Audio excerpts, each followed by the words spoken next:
Hello à tous, cette fois-ci nouvelle vidéo sur les débriefs des rendez-vous bancaires puisque je vais les enchaîner cette semaine. Donc j'espère revenir vers vous avec au minimum 5 débriefings à faire dans cette vidéo. En tout cas voilà, je croise les doigts pour que tout se passe bien au niveau de mes rendez-vous banques et je vous laisse avec la suite. Je viens de recevoir un nouveau retour de la part d'une banque. Donc là je crois que c'est le 3e retour. Je vais vous dire un peu ce qu'ils me proposent, c'est pas ouf. Est-ce qu'on s'en doute? Je ne sais pas, mais c'est pas foufou. Je vais vous lire le mail et vous en ferez votre avis, mais clairement, il me demande un montant d'apport qui est clairement impossible pour moi, tout simplement. Bonjour madame, suite à un premier regard, votre projet a retenu toute mon attention. Toutefois, s'agissant d'un investissement purement locatif, nous sollicitons une implication financière de 10 à 15% du montant de l'opération, hors frais de transaction. Donc en fait, il me dit, seriez-vous en mesure d'apporter au projet suffisamment pour couvrir les frais de notaire et accessoires en plus des 10 à 15% du prêt. Donc de ce que je comprends, il faut que j'apporte les frais de notaire. Donc moi j'ai prévu en apport seulement 23 000 €, enfin c'est en gros mon livret A maximum. Là de ce que je comprends, il me demande 10 à 15% en plus. Donc sachant que mon projet, on est sur 295 000 € à l'achat. En gros, il faut que j'apporte 30 000 € de plus, c'est tout juste pas possible. Du coup, je pense que je vais répondre au mail en disant que voilà, j'ai pas prévu autant d'apports, que est-ce qu'on peut voir pour d'autres garanties qui permettraient de compenser en tout cas les 10 à 15% demandés. Je sais pas, une hypothèque, du nantissement, caution, enfin bref. Ça, je sais qu'ils vont me le demander dans tous les cas, mais à voir. Je vais essayer de répondre en ce sens, mais au niveau du retour numéro 3, c'est pas bon. Je suis un peu deg. Ça fait 2 fois d'affilée là que du coup c'est pas fou, on me demande beaucoup d'apports. J'avais eu un retour à 80 000 € d'apport minimum, c'était pas possible. Enfin, je le prends pour un refus parce que clairement on le voit dans mon dossier bancaire que j'ai pas 80 000 € à mettre en apport. Donc bon, on croit à la suite des autres retours bancaires. C'est un peu long. Genre vraiment j'ai envoyé tout le dossier la semaine dernière à toutes les banques, même il y a 2 semaines. De ça. Après, j'avais pas encore signé le compromis. Là, j'ai envoyé le compromis il y a seulement 48 heures. Donc, bon. J'attends de voir les autres retours et je croise les doigts. Vraiment, je croise les doigts. Oh là Ce matin, il est 5h du mat. Je pars sur chantier parce que j'ai une livraison de meubles. Faut que j'y sois à l'heure, tout simplement. Je vais vous montrer l'appartement parce que ça, c'est l'appartement, en gros, de mes patrons qu'on va meubler pour le mettre en Airbnb tout simplement. Je vous en parle sur place, mais ça va être sympa. On a fait au minimum parce que l'objectif sur cet appart-là, c'est plutôt de faire de la revente, mais on voulait profiter de l'été pour faire de la location en courte durée. Donc je vais vous montrer tout ça. Je prends la route et c'est parti. On se donne rendez-vous sur place tout à l'heure. Je suis bien arrivée. Regardez comme c'est trop beau l'appartement, franchement il est incroyable. En gros c'est un projet de marchand de biens de mes patrons. C'est une maison qui a été divisée en 3 et qui est destinée, les appartements sont destinés à être revendus tout simplement. Je vous montre un peu, je vous fais un petit état des lieux et je vous montre un peu comment ça se passe aussi au niveau des meubles parce que c'est moi qui ai tout géré. Mais du coup j'ai tout délégué, enfin voilà, avec Easy Immobilier. Donc je vous montre ça tout de suite.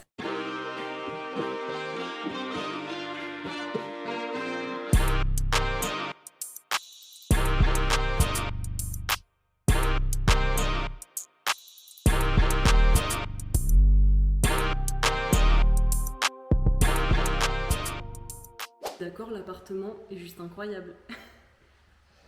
J'ai pas de mots en vrai. C'est super beau. L'appart est juste ouf. Non mais cette chambre, pour un petit bureau ou juste ta chambre, tu te lèves le matin, t'as la vue sur la mer, c'est sympa quoi. Très très sympa. Bon, c'est pas trop une tenue de boulot, mais il va faire 35 degrés, donc je suis comme ça. Puis de toute façon, c'est juste réception de meubles. Je vais faire un plan pour l'installateur. Je vais dispatcher les cartons. Clairement, pas besoin d'une tenue de ouf pour faire ça. Par contre, là, il y a un problème. Genre les vacs, je sais pas si vous le remarquez, mais elle est hyper haute. Vraiment. Je comprends pas pourquoi ça a été fait comme ça. C'est beaucoup trop haut, on est d'accord ?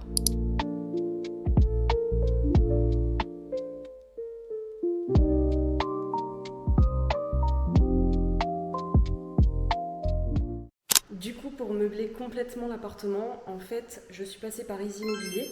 En gros, si vous voulez, cette plateforme, elle vous permet de créer des packs directement pour meubler vos appartements. Ça vous crée automatiquement le pack avec le nombre de matelas, etc. Enfin bref, ça vous prépare toute la commande en fonction de votre appartement. Vous pouvez choisir aussi un style particulier. Ici, on est sur un style plutôt classique parce que, étant donné qu'on fait du marchand de biens et qu'on veut louer uniquement pour la saison, on n'a pas besoin de donner un style particulier à l'appartement, étant donné que là, il y a déjà pas mal de charme avec la vue sur la mer. Mais voilà, avec Easy Immobilier, vous pouvez choisir votre pack en fonction de la taille de votre logement. Si vous avez un T1, un T2, un T3, un T4. Ensuite, vous sélectionnez votre pack, vous le mettez en commande et vous pouvez choisir la livraison dans l'appartement directement et l'installation par des installateurs, plus le nettoyage. Donc là, c'est ce que j'ai fait pour cet appartement parce que moi, en gros, c'est pas forcément ma mission première de meubler les appartements qu'on fait en marchand de biens. Ça me permet de tout déléguer et en plus, Easy Immobilier vont vous faire une facture à la fin qu'on va pouvoir passer en charge de la société. Donc clairement, c'est l'idéal. Du coup, je suis arrivée sur place et ce que j'ai fait, c'est que j'ai imprimé tout le listing de meubles à mettre dans l'appartement, tout simplement. Et en fait, je vais vérifier lorsqu'ils vont venir me livrer que tout est bien inclus, enfin qu'il y a bien tout sur place pour l'installateur demain, tout simplement. En fait, ce qui est ultra pratique, c'est que dans la commande, il y a vraiment tout, ils pensent à tout. C'est-à-dire, il y a des cintres, les balais, la brosse à chiottes, des trucs qu'on ne pense pas forcément acheter. La petite serpillière, la balayette, les gants pour le four, etc. Et nous, étant donné qu'on veut louer en Airbnb cet été, il fallait qu'il y ait toutes les fournitures sur place. J'ai juste fait un ajout, c'était la table sur la terrasse avec les chaises. Mais voilà, c'est le seul truc que j'ai ajouté. Tout le reste était disponible dans le pack. Et dans tous les cas, vous pouvez faire appel directement aux architectes qui peuvent vous faire aussi un pack personnalisé en fonction de votre appartement. C'est ultra pratique, une fois qu'ils font votre pack, vous le mettez dans votre panier, vous commandez et basta, c'est fait. Il n'y a plus qu'à attendre la livraison. Je viens de recevoir tous les meubles, je vous montre ce que ça donne. Demain, j'ai rendez-vous avec l'installateur et lundi, j'ai rendez-vous avec la conciergerie pour les photos et la mise en loc en Airbnb. Voilà ce que ça donne. Donc là, j'ai les aspis, micro-ondes, tout ça, chaise, table à manger, table pour la terrasse avec chaise. Là-bas, j'ai les matelas, le canapé, les sommiers. Et après, on a déjà un peu dispatch. Genre là, on a un sommier, un matelas ici, dans cette chambre de dingue. Et surtout, la machine à laver. Hop là, dans la salle d'eau. On est pas mal là.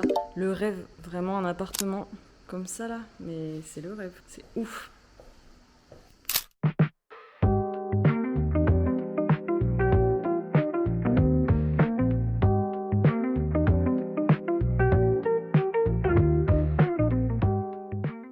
J'ai fait le repérage peinture partout. Je cherche des éléments manquants sur le chantier. Peut-être qu'ils sont dans le cellier en bas. Puis il y a déjà plein de monde à la plage, c'est un truc de ouf. Du coup, j'ai fini mon petit repérage. Je vous fais un petit état des lieux. Et je pense que je vous reprendrai la semaine prochaine pour vous montrer un peu comment ça rend meublé. Voilà un peu. Donc là, séjour cuisine. Ici, il y aura l'espace terrasse avec vue sur la mer. Bon, là, il y a notre panneau de vente qui est immense. Et voilà. J'ai terminé, je pense. J'hésite à faire un petit plouf et repartir au bureau. En vrai, c'est ok. Je me suis levée à 5h du mat. Ça va. Ça va me réveiller, ça va faire un petit coup de boost. Petite pause sur le chantier. Et voilà, une journée parfaite.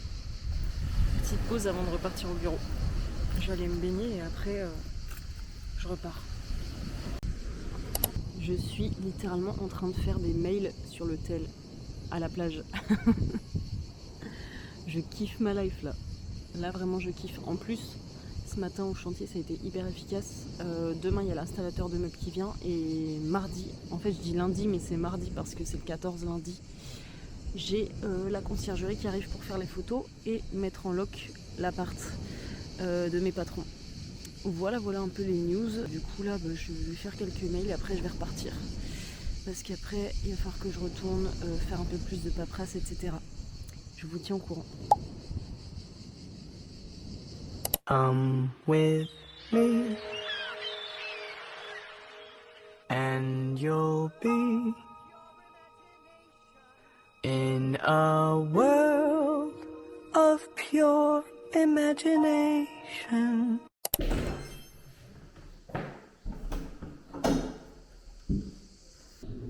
Du coup, je suis revenue à l'appartement. Aujourd'hui, l'appartement que j'avais à meubler.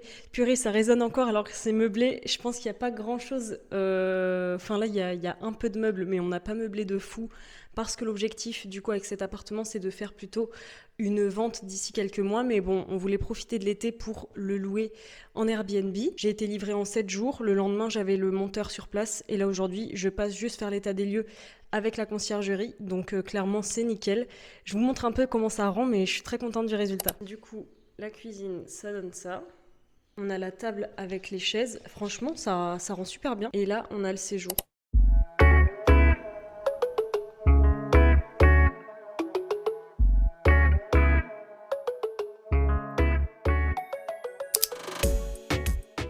En vrai, c'est simple et efficace.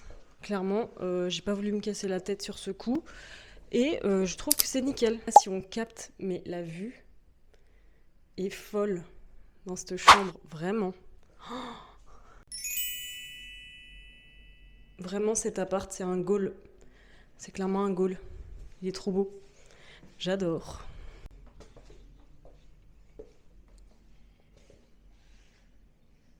Gars, on est sur un retour banque. C'est une dinguerie ce qui se passe, franchement, c'est n'importe quoi. Je suis allée voir une banque dans une ville qui m'arrange, là où je travaille. Du coup, lorsque j'ai demandé un retour par rapport au premier rendez-vous que j'ai eu, ils ont dit qu'ils transféraient mon dossier à une agence qui est beaucoup plus proche de l'immeuble que je souhaite financer. Donc, en gros, il y a eu un transfert entre conseillers, mais j'avais pas de numéro, j'avais juste l'adresse mail de la personne qui suit mon dossier. Donc, on a échangé par mail, elle avait besoin d'un peu plus d'infos. J'ai reçu aucun appel, mais vraiment aucun. Et en fin de compte, après plusieurs relances tous les 2 jours, on me disait qu'il manquait tel et tel dossier. Et au final, j'ai relancé aujourd'hui et j'ai eu un retour comme quoi, tout simplement, la personne avait vu avec son directeur et m'indique que tout simplement, le directeur n'a pas donné de suite favorable à mon dossier. Donc, je ne sais pas quoi faire avec cette banque. Voilà, premier refus de projet. Ça fait mal en vrai, ça fait chier. Du coup, je ne sais pas si je dois leur demander une lettre de refus pour me protéger. Ils me reproposent de renvoyer tout mon dossier à la banque initialement que j'avais vue, donc ça je ne comprends pas, genre pourquoi du coup. En gros, la personne elle largue le sujet en me disant bon bah si vous voulez je renvoie toutes les infos à la banque de la première ville et vous voyez avec eux. Mais du coup je vais dire oui, mais je trouve ça hyper bizarre. Donc je vais recontacter la personne avec qui j'ai eu le rendez-vous finalement parce que cette personne-là avait l'air plus convaincue en tout cas de mon projet. Je ne sais pas si je demande la lettre de refus tout de suite ou pas et j'hésite du coup par rapport à cette banque à aller voir directement dans une autre région. Genre prendre un jour de congé et me casser dans une autre région pour voir ce que ça peut donner dans une autre région si jamais je peux avoir un avis favorable ou pas. Donc voilà, refus de financement, c'est le premier, ça fait mal mais on lâche rien. J'ai passé une énorme dinguerie, je vous explique. En gros, je vais voir une agence qui est du coup proche. Mais le forceur! Non mais les kékés comme ça, faut arrêter. Même délire que pour la banque numéro 3. En gros, je suis allée faire ma demande de financement à un endroit proche de mon travail, donc dans la ville où je travaille, qui n'est pas du tout la ville où je compte acheter. Mais bref, je fais le rendez-vous, tout se passe à merveille, sauf que le lundi d'après ou le mardi d'après, la conseillère m'indique qu'il faut m'orienter vers une agence qui est plus proche du bien que je souhaite financer, donc mon dossier est transféré. Même délire, je n'ai pas de numéro, j'ai juste le nom de la personne par mail, donc je fais toujours un petit mail pour savoir si elle a bien toutes les infos, si jamais il lui faut d'autres documents pour approfondir son analyse, etc. J'ai pas eu de nouvelles du tout. Donc j'ai relancé, tous les 2 jours je relance de toute façon toutes les banques. Tous les jours j'en relance et je les dispatche sur des différents jours comme ça. Tous les jours je sais que je fais un point dans mes mails et je relance. Désolée mais on est en juillet, j'ai pas le choix, les gens ils sont en vacances, il faut que ça aille vite, il faut que ça avance et moi il faut aussi que ça avance pour moi donc pas le choix, il faut les relancer. De toute façon si on les relance pas, on n'est pas au courant des infos. Donc en vrai, si j'avais pas relancé la banque numéro 3, j'aurais même pas su que j'avais un refus. Donc comme quoi il faut. Bref, cette personne-là m'a répondu il y a 5 minutes en me disant que à la réception de mon dossier, elle le transmet à la banquière patrimoniale d'une autre agence qui est entre les deux villes. Du bien, enfin c'est un peu compliqué, mais je sais pas pourquoi. Et c'est retransféré à une troisième agence en gros. Et il se trouve que c'est l'agence de mon ancienne banque. Donc c'est mon ancienne banque qui du coup ne m'a pas suivi sur le premier projet. Pour quelle raison? Parce qu'ils avaient un taux vachement élevé. Je crois qu'on était à 4,15 sur 25 ans et j'ai réussi à avoir du 3,75 sur 25 ans avec la banque chez qui je suis aujourd'hui. Donc je suis partie. Mais j'avais énormément de doutes parce que je savais que cette conseillère pro, que cette conseillère tout simplement, et cette banquière, d'ailleurs je crois que c'était la directrice d'agence, avait vraiment envie de me suivre, simplement elle ne pouvait rien faire par rapport au taux. Mais aujourd'hui, on me redirige vers elle. Donc je me dis, c'est qui tout double? Soit elle est dégoûtée de ce qui s'est passé l'an dernier et elle ne voudra pas me suivre parce que voilà, je suis partie de la banque et en plus j'ai viré tous mes comptes jusqu'à l'euro près. Enfin voilà, j'ai tout sorti de chez cette banque-là pour aller chez la banque chez qui je suis aujourd'hui pour rapatrier tous mes comptes. Donc à voir, je ne sais pas ce qu'elle va en penser. Je pense qu'elle va rire quand elle va voir mon dossier parce que elle va voir l'évolution et tout. Donc en vrai, ça peut être cool. Mais je crois que c'est qui tout double. Soit elle va se dire ok next, celle-là elle est partie l'an dernier, je veux pas la financer. Soit elle va vraiment étudier mon projet. Mais je suis pas sûre que c'est une banque qui suive les projets en SASU. Donc voilà, juste ça me fait rire parce que quand j'ai vu le nom, j'ai fait oh non. Je me suis dit bon là, qui tout double. Ça passe ou ça casse comme on dit. Vraiment j'ai vu son nom dans le mail, elle est en copie du mail et je suis là en mode elle va m'appeler. Enfin c'est sûr, j'attends l'appel là vraiment. Je suis en stress. Après, je vais l'expliquer. Je vais lui dire voilà, j'ai trouvé un meilleur taux ailleurs.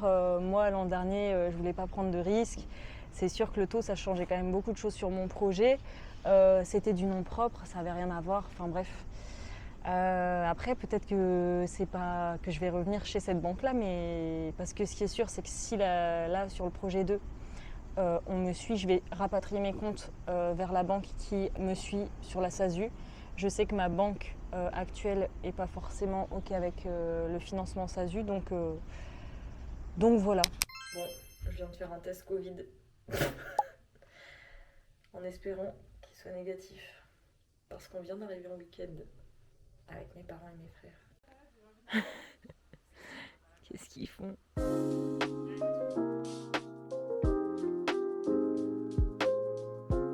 Bon, je vous prends en attendant le résultat de mon test Covid parce que malheureusement je suis malade et je sais que c'est potentiellement le Covid, en tout cas ça ressemble aux symptômes. Donc j'ai pris un petit test à la pharmacie juste après avoir fait la surprise à mon frère pour son anniversaire.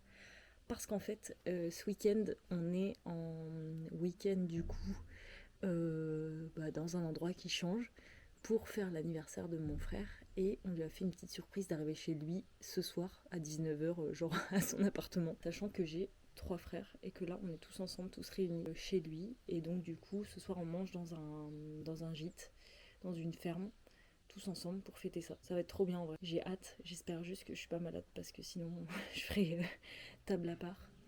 Mais voilà, regardez la vue, c'est super beau, c'est super sympa.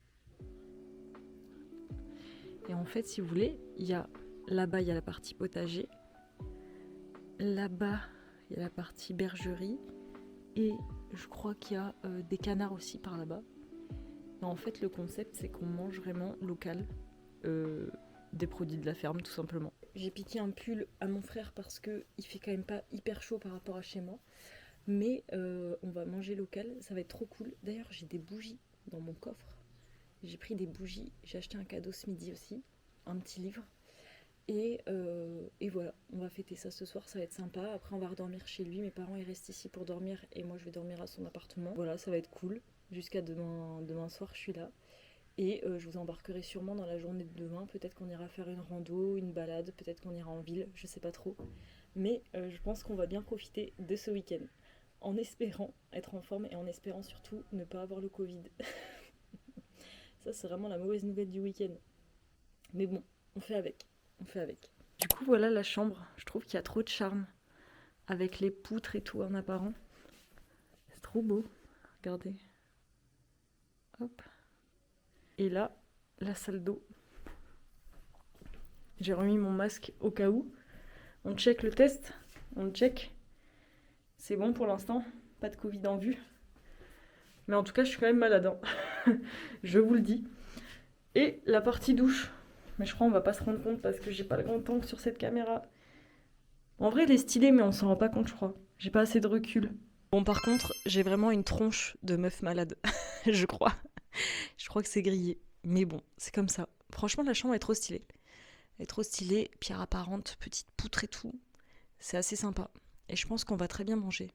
À mon avis, ça va être un délire de menu unique ou quoi. Moi, j'adore les restaurants comme ça où il n'y a qu'un seul menu ou genre pas beaucoup de choix.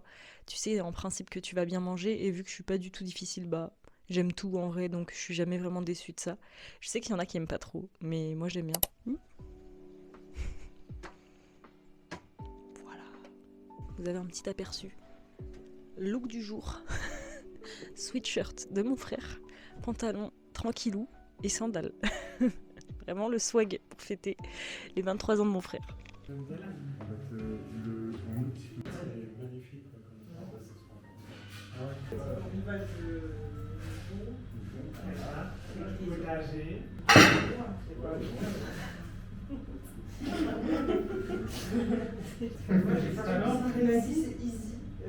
C'est pas des casse-têtes, vous prenez. Oh, j'ai réussi.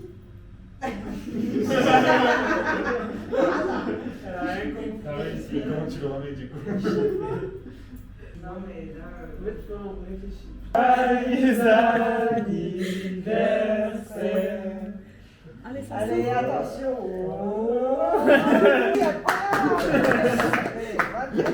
On est sur un retour banque numéro 6. J'ouvre mon ordi et je vous détaille tout ce qu'il faut concernant ce retour bancaire, sachant que j'ai pas trop de nouvelles par rapport aux autres banques. Donc je m'inquiète un peu, mais je sais que c'est long en ce moment parce que c'est les vacances scolaires. Comparatif des banques. Retour banque numéro 6. Il s'agit du retour qui concerne ma banque actuelle. Il se trouve que lorsqu'on a fait le rendez-vous, ils ont pris le projet, ils ont voulu l'étudier, etc. Néanmoins, ma banque, tout simplement, ne finance pas les SASU. Donc ma banque ne finance pas les projets immobiliers en SASU, ce qui fait que on s'est dit ensemble qu'on allait étudier quand même mon projet en nom propre dans le cas où j'aurais que des refus en SASU chez d'autres banques et potentiellement on pourrait obtenir un retour par rapport à ma banque concernant le nom propre. Après c'est vrai que c'est absolument pas mon projet de faire ce deuxième projet et ce deuxième achat IMO en nom propre concernant principalement la fiscalité parce que je sais que je vais me faire exploser si j'achète ce deuxième bien en nom propre. Voilà, ça c'était le retour banque numéro 6, ma propre banque qui finalement ne peut pas me suivre en SASU. Donc on va lancer l'étude en nom propre et je reviendrai vers vous pour vous dire si jamais ils me suivent en nom propre ou pas. D'ailleurs ça m'étonnerait vraiment parce que je pense que l'endettement est hyper élevé et que du coup je suis pas forcément finançable. Mais bon, on sait jamais, ça peut toujours être intéressant de voir ça avec vous. Je vous ferai ce retour là. Pour ma banque personnelle, c'est mort. J'ai un peu le seum parce que du coup je suis sûre que qu'il va falloir changer de banque. Forcément. Donc voilà, ça m'enlève une possibilité de financement. Après, ça ne m'étonne pas trop vis-à-vis de cette banque-là qu'elle ne me suive pas en SASU. J'avais un peu des doutes par rapport à ça. Maintenant, le doute est confirmé. Il n'y a plus qu'à avancer avec d'autres banques là-dessus au sujet du financement en SASU immobilière. Et je viens juste de recevoir le retour par mail de la banque numéro 7. Mon dossier n'a pas du tout encore été étudié. Ça fait 10 000 fois que je relance pour savoir si ça a été étudié. La conseillère me dit qu'aujourd'hui ça n'a pas encore été fait, donc j'ai reçu aucune simulation, enfin j'ai rien reçu de cette banque là. J'ai vu sur internet également que c'était pas forcément le genre de banque qui finance les SASU, donc ça traîne, mais je sais qu'il faut pas que je mise sur cette banque là, même si voilà, on sait jamais, sur un malentendu ça peut peut-être passer. En plus ma conseillère part en congé demain, donc je pense que c'est pour ça qu'elle m'a fait un mail pour me dire que de toute façon ça avançait pas. Du coup je me suis notée dans mon tableur comme quoi il fallait que je la rappelle sous une semaine ou quoi pour voir un peu comment ça avançait, ou au pire si moi je suis en congé je la relancerai par mail pour voir un peu si je peux avoir une simulation à minima pour pouvoir comparer les différentes offres que j'ai reçues.